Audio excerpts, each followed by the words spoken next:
Hi. Today we're working on bottoms up techniques. What the bottoms up does is it helps to develop the grip for one. So you'll grab the kettlebell, usually have the kettlebell handle in the neutral position. Swing back. So at this rack position where I am now, I have my glutes and my abs contracted maximally.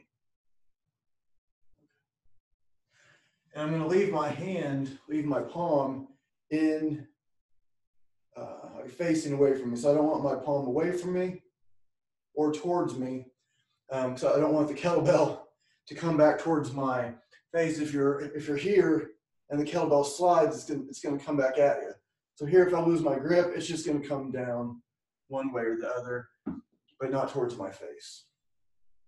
You might want to avoid hitting yourself in the face too. So you can start off just getting used to that.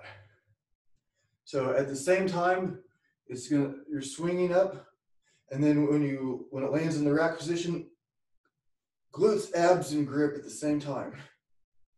Okay. So really, I just named three things: glutes, abs, and grip. But really, you're also going to be gripping the ground with your toes. Your legs are going to be locked out tight. So quads are contracted, glutes, like everything is tight, except pretty much from the neck up. You don't want like tension in your face. So.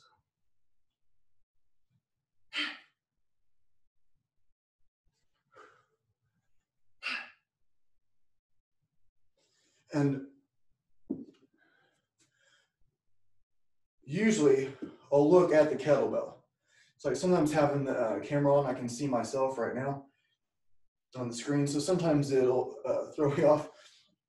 So I'm looking at myself, making sure I'm still in the shot and not like, but typically we'll get into when we will not look at the kettlebell in a little bit. So get used to that. Just glutes, abs, and grip at the same time. And you can do one at a time or multiple reps.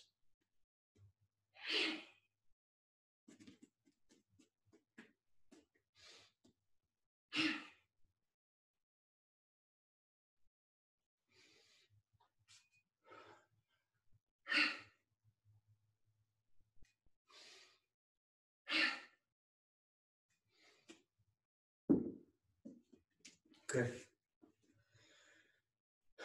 The next technique from there will press it. So these are good for your shoulders. A lot of people have rotator cuff problems. I think one of the ways we can avoid them is so they move the arm in different direction, this way, this way, this way, out. But together they work to stabilize the shoulder. I hold the ball in the socket. And you can enhance that by squeezing harder. It's the law of irradiation. So the harder you squeeze your hand, the more you'll contract the muscles in your forearm. The more you contract the muscles in your forearm, the more you'll contract the muscles in the upper arm, biceps and triceps. The more you contract that, now we're into the shoulder. The more you contract that, now we're getting the lats. The more you can, and then glutes, abs. So it's like the whole is greater than the sum. So when you go to press, I will keep my eye on the kettlebell.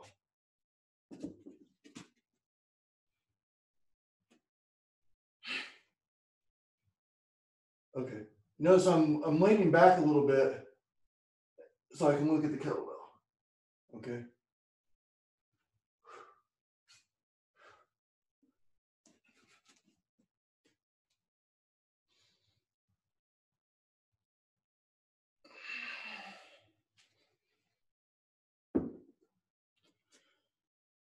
When I'm doing these videos, I'm kind of thinking people are practicing along with me. So I do workout videos and technique videos. The technique of videos, I'm expecting you to be practicing along. We're not just doing it for X amount of minutes. You get this amount of rest. But I just expect people to like practice along with me. So I'm doing one, I put it down, I start talking, hit pause, apply the technique, unpause, listen, figure out as you go. But so the reason why I want to look at is it's just, I believe it helps you to keep control. Okay, there's like vestibular organ stuff with the eyes relaying information and where you are in space, and it's obviously a real high center of gravity that we're working with. So regardless of the technical reasons, the scientific reasons, you can just say like, it feels safer and more stable. So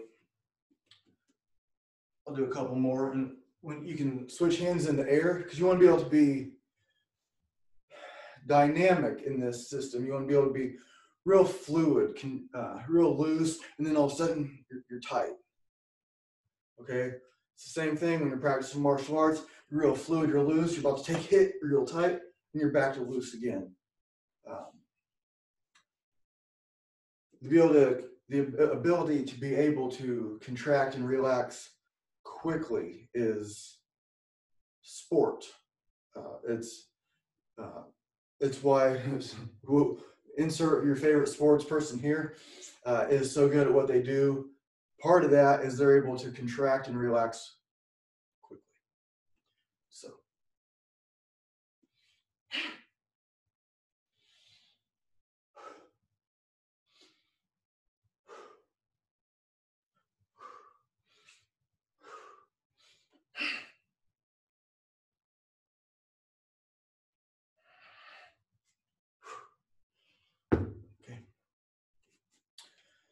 Next technique we'll add is a squat. So you'll do the squat from the rack position. Okay, so that's why we work on the rack position first. That's the first thing you have to do. You have to get it into that position and feel comfortable there. Once you can do that, then that opens up these other possibilities. So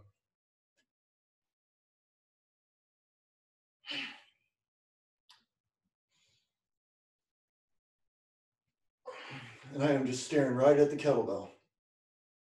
I could look forward, but it feels different.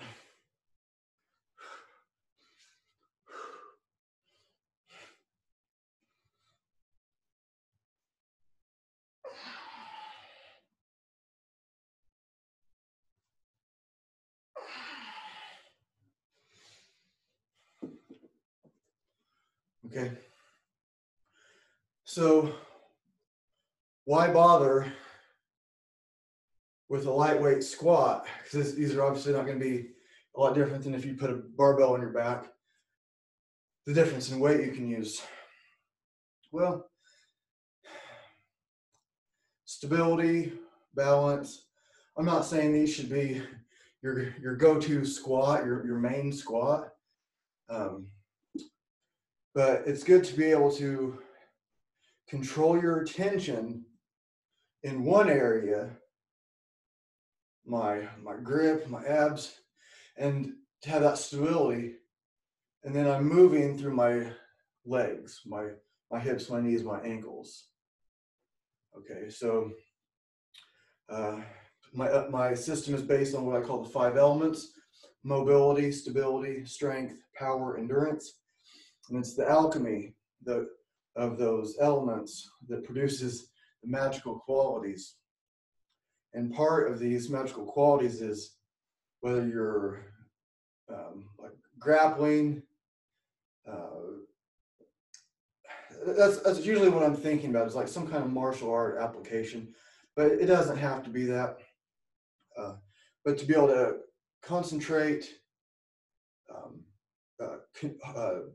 a hard contraction in one part of your body, and something else is loose, is more relaxed. Okay, so that can come into play when you're grappling. So from the side, same thing.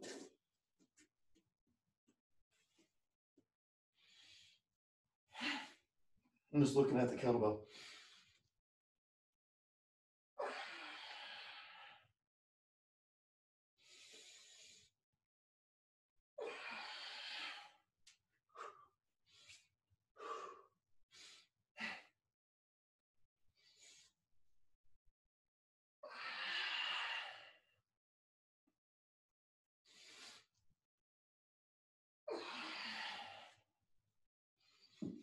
Okay, so some squat fundamentals are keep your knees over your ankles or over like the middle of your foot, preferably.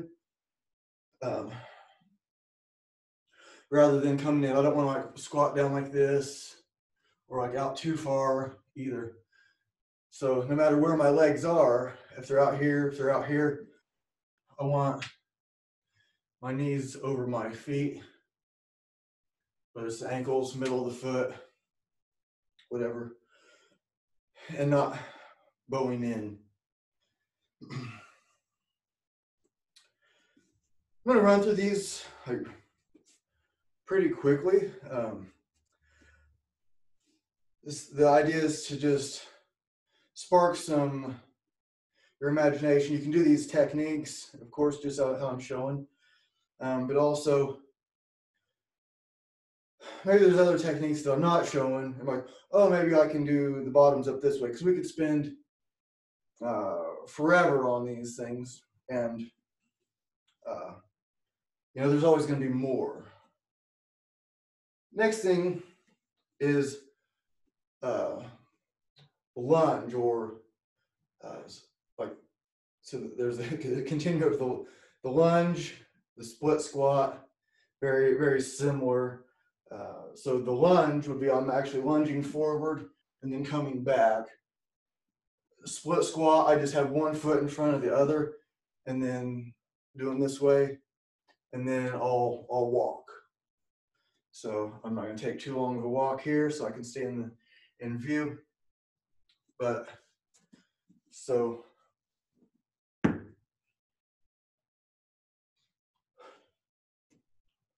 go towards the camera so you can see so look at where my head, the bell, my feet go.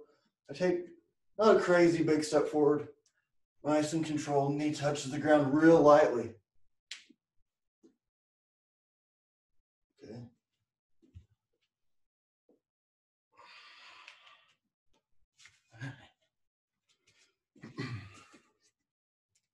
You get the idea, you just walk. So walking lunge. So you'll come in, touch real light. Maybe you'll reset in the middle, or maybe you can just have that balance. So when I go my right foot forward, it kind of feels weird because I messed up this left big toe of mine. So it's not comfortable for me to lunge forward on it and put that weight on there. So if it looks, if my technique looks weird that way, that's why. So you can also just do it as the split squat. Chalk up again here.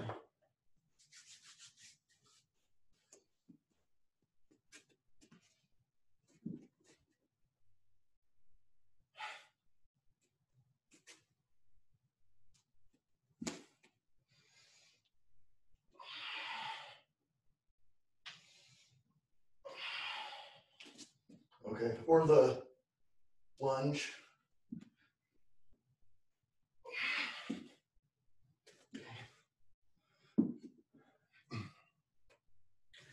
And I find that just like keeping an eye on the bell, make sure you don't turn your palm towards you or away from you. That way, if the bell, if I'm here, I'm starting to like, oh, it's wobbling around, and it falls, it's okay, it just goes right into the rack position. Or if it, I almost messed up showing you how to mess up. So anything goes like this way, it's still okay, all right? You can't hurt your thumb that way. You can also strengthen your thumb by pressing that way. I haven't got into that on another video. Just while I'm a little sidetrack here, you can come a little closer so you can see. Do the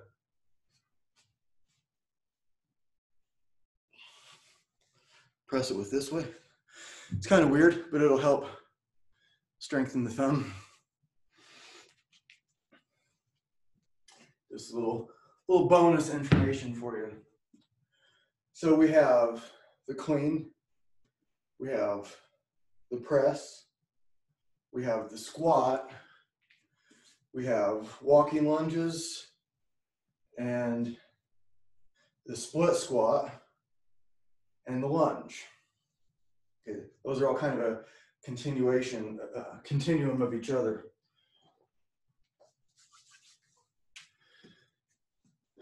The other thing I wanted to talk about is carries. And I'll show you bottoms up carries, but also just like cover like carries in general. So carries are just like what they seem. It can be as simple as you pick up the kettlebell and you just walk around with it. Okay. Some key points are, walk this way. Try to keep it pretty square. Of course, if it's a significant weight, you might be leaning to the side a bit. That's okay. Make sure you're lined up this way though. Don't be like twisting. Don't let your shoulder come forward. This way. Make sure you're start this way and do your carries. You can do that way.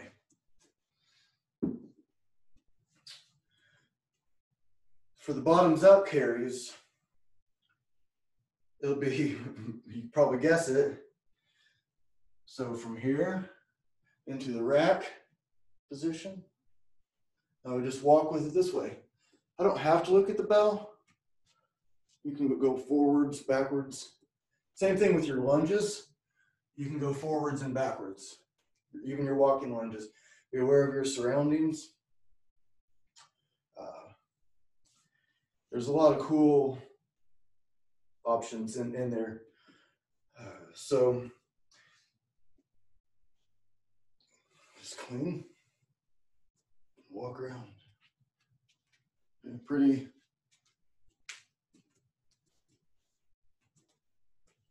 okay. Now, the harder one is carries with it overhead. Now, when I was showing you the press, I was saying keep an eye on the bell. Now, when you're doing your carries this way, use a weight that you're comfortable with. Don't be like, obviously going for the heaviest weight you possibly can. You can't control it very well. Common sense hopefully goes without saying. But for this kind of carry, I recommend just watch where you're going.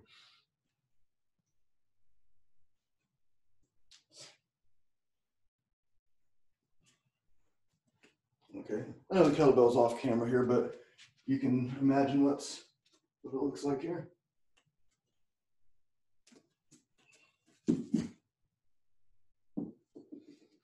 Just very much look forward and keep the shoulder that way. So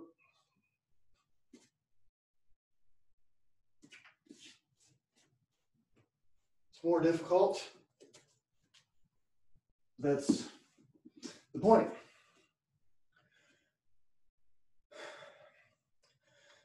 You can also, just going back to sticking with carries, but not the bottoms up. Okay, so say you're working in, yeah, I'm not gonna get into all that. So you can also do your carries. So I was somewhat doing them this way. So you can also do your carries from the rack position. Just walking around. Maybe you have a distance maybe you can just kind of get loose with it. Maybe you're circling around, maybe you're, who knows. One thing, well, you could even do that way. I was gonna say, like in martial arts, you don't want to cross your feet. So I was gonna say, make sure you don't do that. So think like martial arts, footwork. Is that way, just carry it, and maybe let's just have, I'm gonna carry it 100 feet this way, 100 feet back. And then the next one is, or for, I just did a snatch to get it up there. So you do your, if you don't know that one, clean, press, and then so this carry, I don't want to look at the kettlebell. I want to make sure my arm stays vertical. Okay, and also on all of these, my arm is being pressed down into the shoulder. I'm not pressing my shoulder up into the arm. See, I'm not doing that with the arm. This should be, figure out how to make this a rest position. Okay. And same thing, just set the distance, or maybe it's 30 seconds, or maybe it's, you know, we don't have the biggest gym in the world here. You can take your kettlebells outside. That's the biggest gym in the world. Outside is, and just walk around. If you have, or maybe I could just kind of like do this for 30 seconds or a minute, just kind of walking around how I am now. There's a lot going on to keep the balance,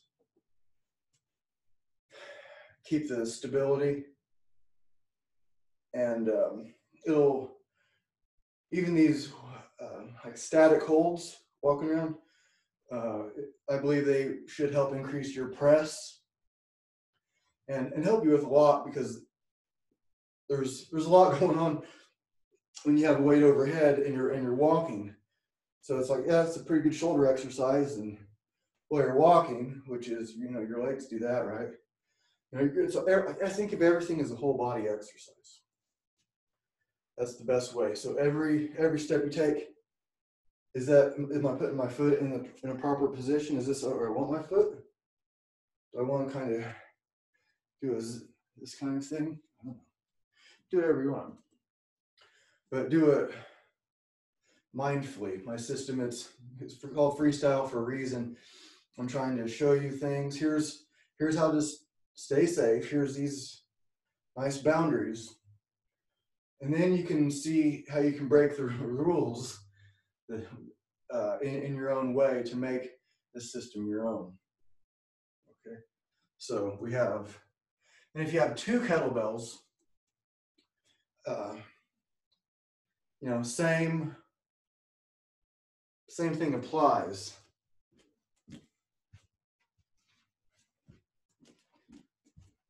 So if I'm just carrying one kettlebell around like this way, it's usually called a suitcase carry.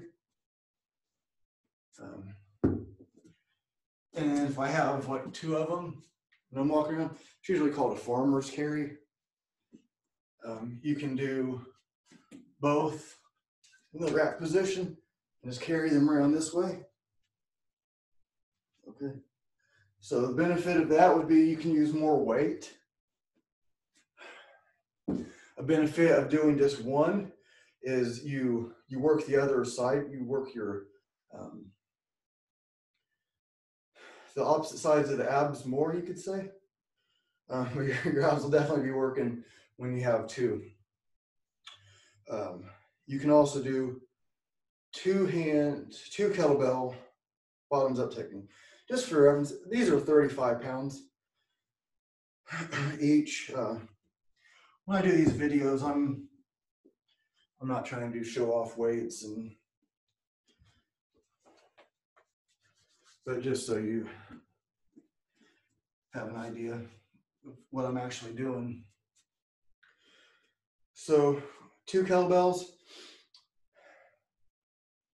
Which one do you look at if you're doing the bottoms up? Well, look through the middle maybe. So 2 kettlebells, same thing with the handles neutral. Okay.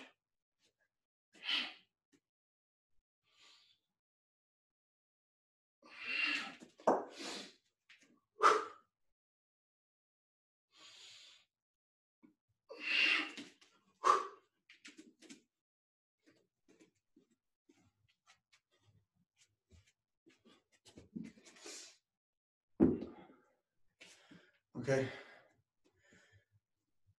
So when you're pressing up, you can't actually see both of them, obviously. Figured out I don't want to get too technical on. There is the gaze, like in yoga, they call it like the dristi. Like, where are you looking? Where is your gaze? You know, maybe like in yoga class, maybe it's on your big toe or whatever.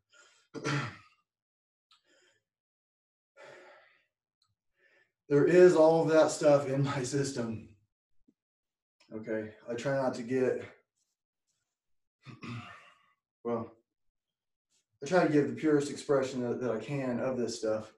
If you're just thinking, oh, I want to get strong, well, to me, it's a spiritual exercise too, right? How could it not be? So there are things like, where are you looking? Well, it's important for very scientific reasons. You know, if you're talking about the vestibular organs and your eyes and the balance and understanding like where you are in space. But then there's like, okay, well, if you're doing this yoga pose and you have like, why are you looking at your big toe? Like, looking up dristi is what that's called. I'm not going to dig too far into that. So when I'm doing both two kettlebells at the same time overhead, I don't know that I want to do this way. The odds of something going wrong, I think, increase quite a bit when we go overhead that way. Meaning I'm looking forward, it doesn't feel right. I want to stay looking at it, at them. So you have two. You can do the squat this way. You can do everything this way.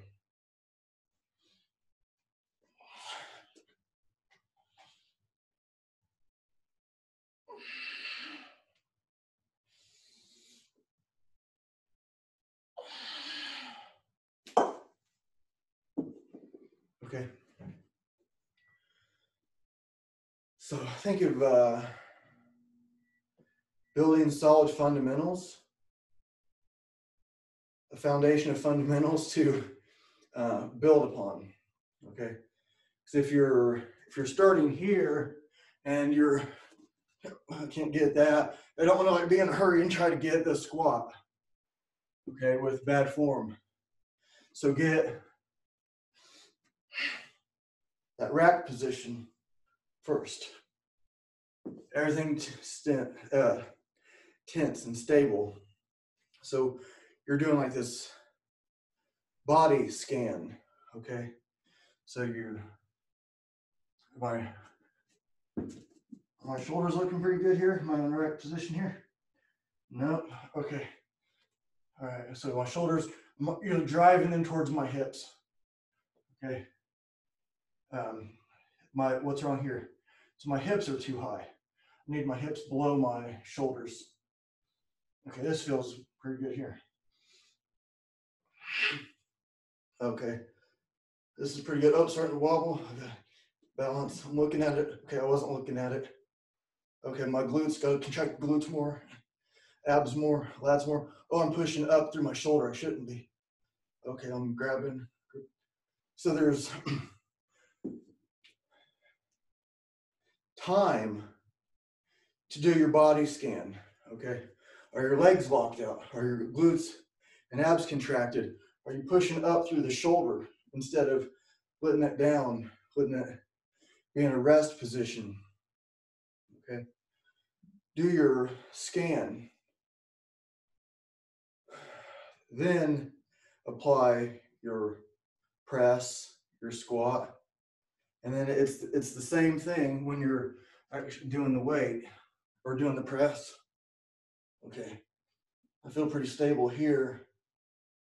Pressing up. Okay. Okay, I started to press through my shoulder. That's not good. Okay, I'm back here. That's good. Oh, glutes, abs. Grip my feet. Oh, okay. Glutes, abs, grip. Okay. That's pretty stable. Down. Okay, so that's what's going on in your mind. After a while, you don't have to think through all of that so much, or it'll be more automatic, but you're always concentrating on it to make it more, because then when you go up to the next weight, it may present more challenges. Or if you're going from, say, I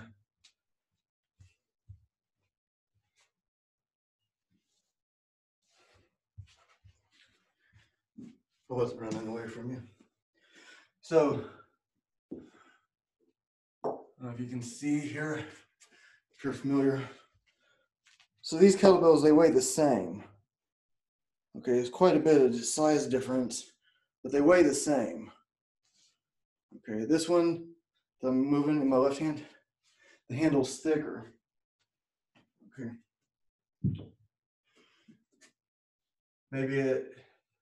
So whatever you have, use whatever you have. I'm not saying one is better than the other, but maybe because of the size of the bell, which one do you think is easier to stabilize? Okay. I don't have a preference for one, the competition bells or the cast iron, but so these handles are thicker. It's just going to be like, I always like to say, like same but different. Right? Work with what you have.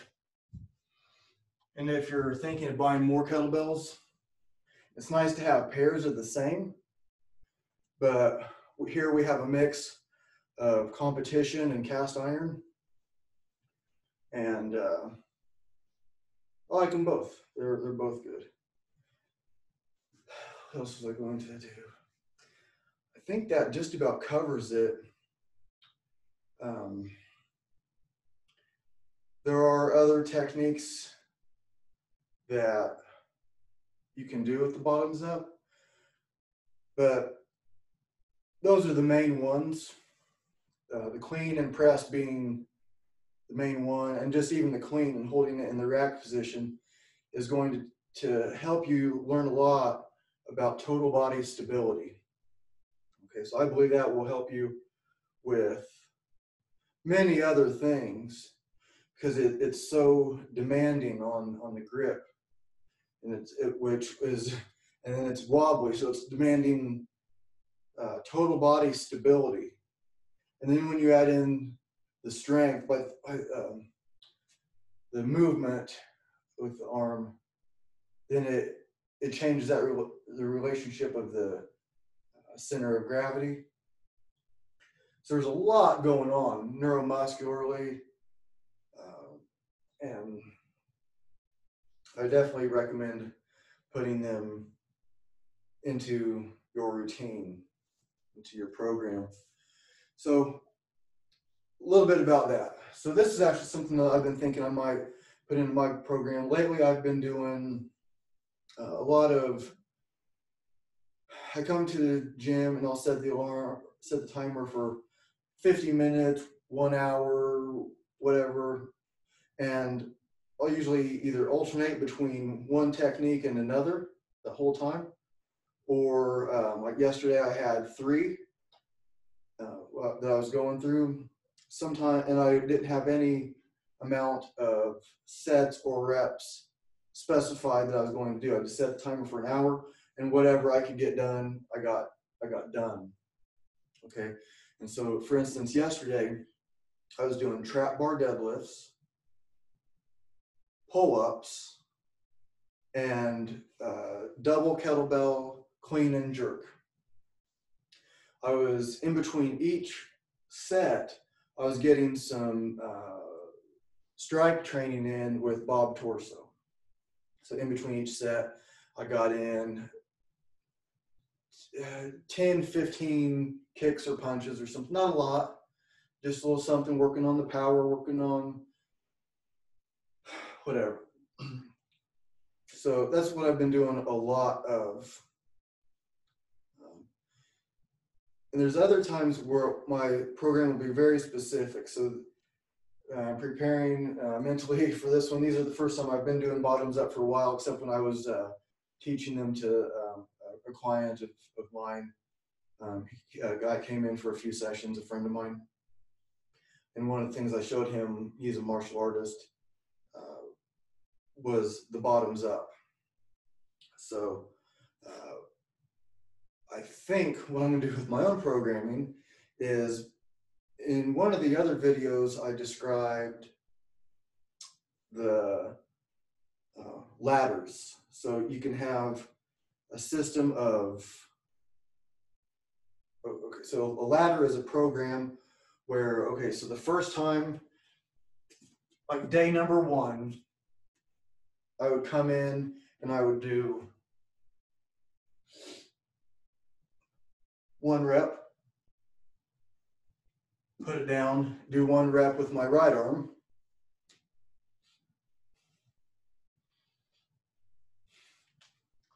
put it down, and then I would pick it up and do 2 with my left arm, 2 with my right arm, and then 3 with my left arm, 3 with my right. So I would do 1 rep, put it down, 2 reps, put it down, 3 reps, put it down, 3 times. So after I would do the 3, 1, 2, 3, put it down, then I'll start the next ladder at 1. So your first day, it's easier if it's written out, but just imagine going, so 3 ladders, 1, 2, 3 rungs. So the rungs are how many reps you're doing. So day 1 is 1, 2, 3, 1, 2, 3, 1, 2, 3.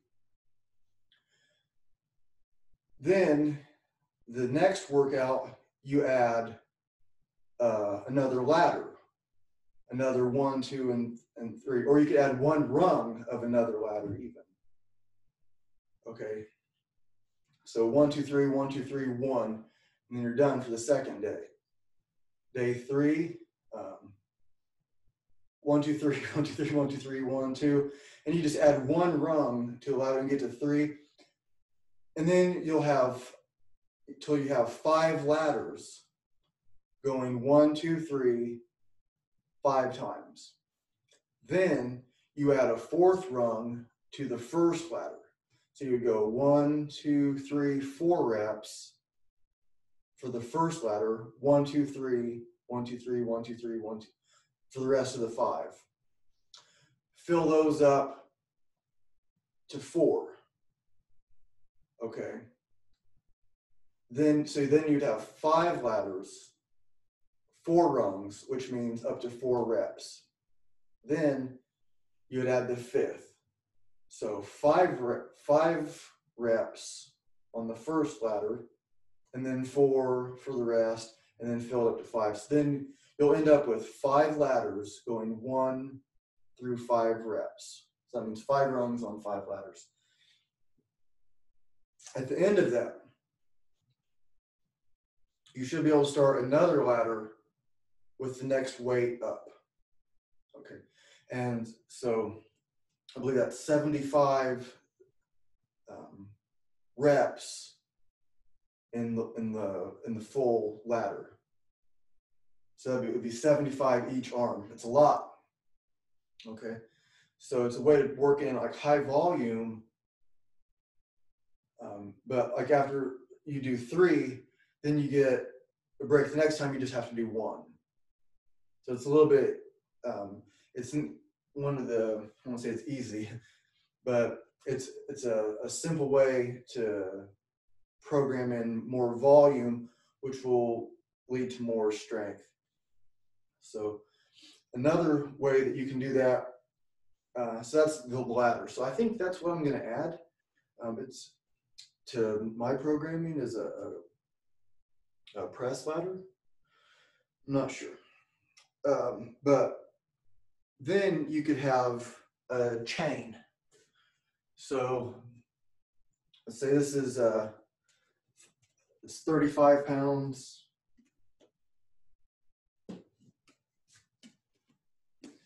This is 44.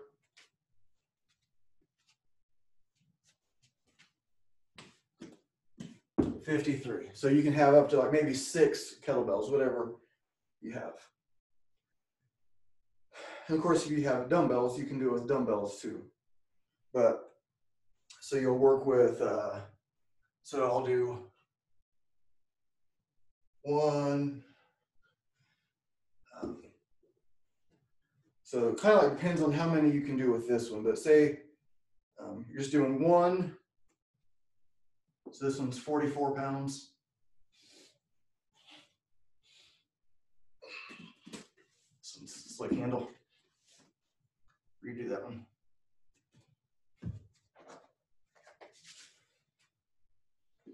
Yeah, so this handle feels a lot different than this one.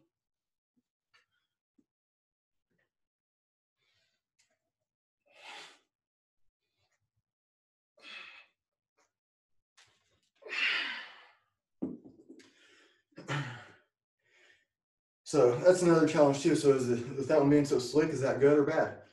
Well, depends. It's both. It has advantages and disadvantages.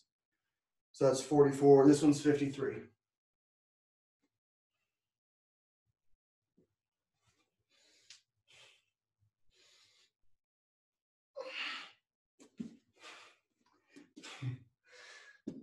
It's been a while since I've done these. Makes me want to get back to it. But just showing you the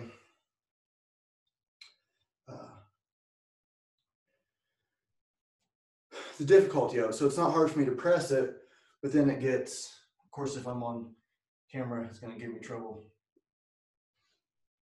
It's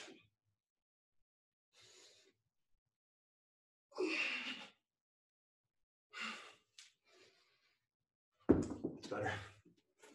So the difference is concentrating on the bell. So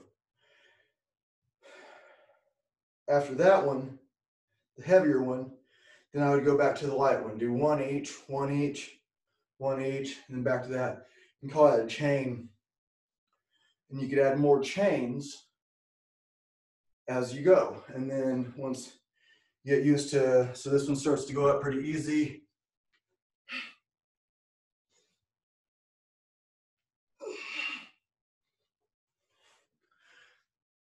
Then you're ready for the next weight. So adds a link to the chain. So you're adding, so where the ladder, you're doing the same weight and all these different reps. The chain, you're doing the same reps, but different weights. Make sense? So,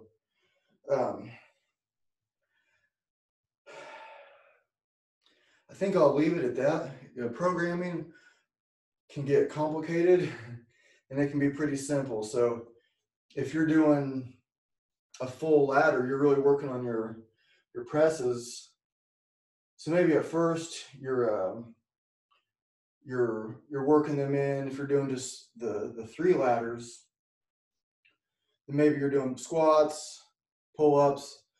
But once you're getting up towards the end, when it really starts getting difficult, forget about the other stuff that day. Because if we're going to end up doing a total of 150 presses, and that's going to be a big challenge for you, don't do anything else. Just focus on that. And then the next day, get back to like the squats or the pull-ups or whatever. So, and then frequency, when you're doing that kind of volume on the shoulder, maybe even just once a week. Once you're adding it up, maybe it could be a couple times a week.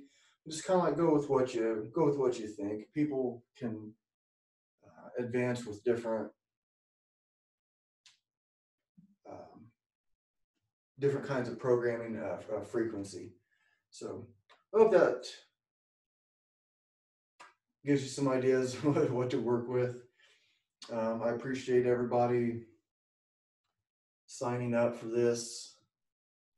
There's much more to come.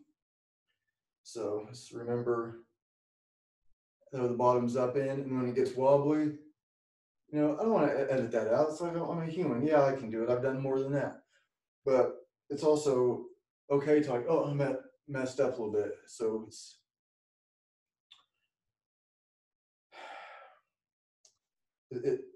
it's okay to not be perfect at all this stuff. Okay, I've been doing this stuff for a long time. That way, it's not a big challenge. I don't do these very often. It's been a long time since I've even done them.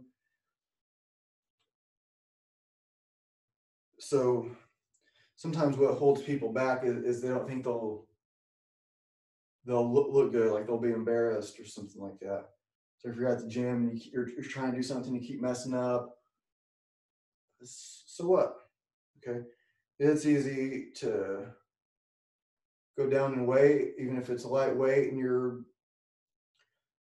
messing up. Bells keeps flopping over.